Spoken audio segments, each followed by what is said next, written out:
So, yan yung picture na pumunta ako ng Cebu. At yung time na yan ay si Ron yan. Yan. Hi guys! So, ito tayo sa tunay na nagpatunay na si Boy Tapang ay karelasyon ng babae na to, no? So, ito na yung pinakamalala kasi may ebidensya na mag-jowa sila ni Boy Tapang na inagaw niya, no? Cherry White, okay? So, panoorin natin kung ano ba yung masasabi niya dito. Ngayon, tutugutan na natin yung mga issue na ito. Ayan, so, ang dami kong nabasa mga comment, may mga negative at meron namang positive comment.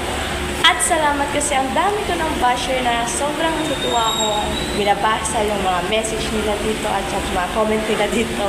Ayan, so yung mga comment nila natutuwa ako kasi sa dami-dami na unexpected kong vlog, ito talaga siya yung nag-boom. At saka, natutuwa ko sa mga comment nila na sobrang natatawa lang ako, guys. So, may nag-comment dito na noo ko daw is parang airport na kung saan grabe daw talaga yung ano ng noo ko. At alam ko rin naman yun na parang airport yung noo ko. Sa sobrang ano nga yan, lapat. So, at may nagsabi rin sa pilok mata ko daw, yung pilok mata ko daw, yung lashes ko, yan, unti-unti nahulog, yan. Extension lashes lang yun, guys. Nobody's perfect, and I'm not perfect, yan. At may ipapakita akong picture dito, na nakasama ko yung family ni Ronnie Suwan sa Cebu. At pasensya naman sa mga na-OA yan sa pagsasalita ko na maarte talaga ako. Yes guys, maarte talaga akong magsalita. Nabasa natin, makulungis kayo no? Hindi naman to kanong babae, maganda naman. Pero hindi lang gano'ng kagandahan, sakto lang. Pero mukhang mabait naman no? So pagkinggan natin mga sinasabi niya tungkol sa past nila ng Boy Tapang.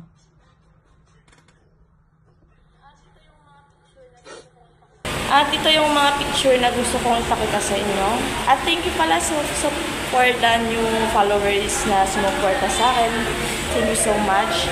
At ito yung picture na ipapakita ko sa inyo, guys. Ito yung picture na pumunta ko ng Cebu noong 2021 at nakasama ko rin yung nanay ni Ronnie Suwan or aka Boy Tapang at nakasama ko rin yung kapatid niya. Kanina pa kami nag-aantay sa iyo Huwag mo nang pababayin masyadong video mo kasi haba na ng oras ko Pakita mo na. At saka yung tatay ni Jules. Yeah. O ayan mga marites. Alam ko magugulat kayo pag pinakita ko yung picture na to. So ito guys. Yan. So yan yung picture. Tapang nga mga kabana to.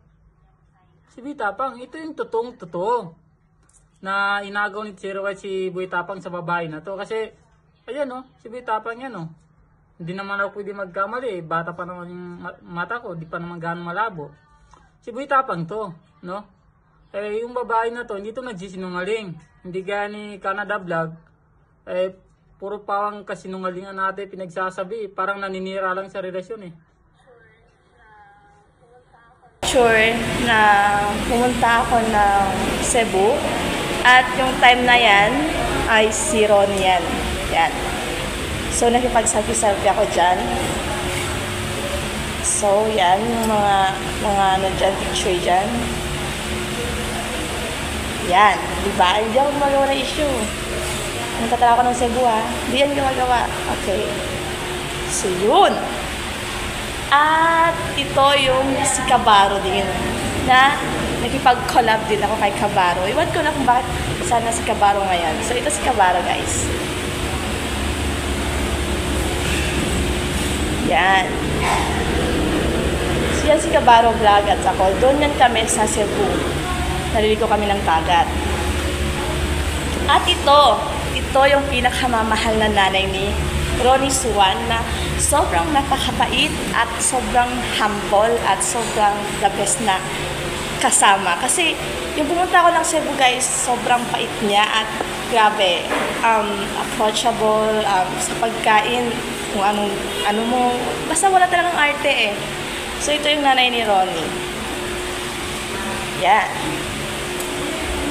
So, yan ako guys. So, anong kulay ng hair ko dyan? So, yung pinakita niyang nanay niya, ay iba yun. Nanay lang ata niya yun eh. Ito ata yung tunay ng nanay, no? So, si Ronnie Suwan, si Boy Tapang, mukhang masarap talaga maging Boy Tapang, you know? Babayero ata si Boy Tapang, you know? Kumbaga, good si Boy Tapang kasi marami pala siyang dinalabas na ngayon. Nagsilabasan na yung mga babae na nagkakagusto ko Boy Tapang, no? So, ano masasabi niyo dito? Ano ba yung katotohanan naman sa video na to, no? So, hanggang dito lang mga kabanat.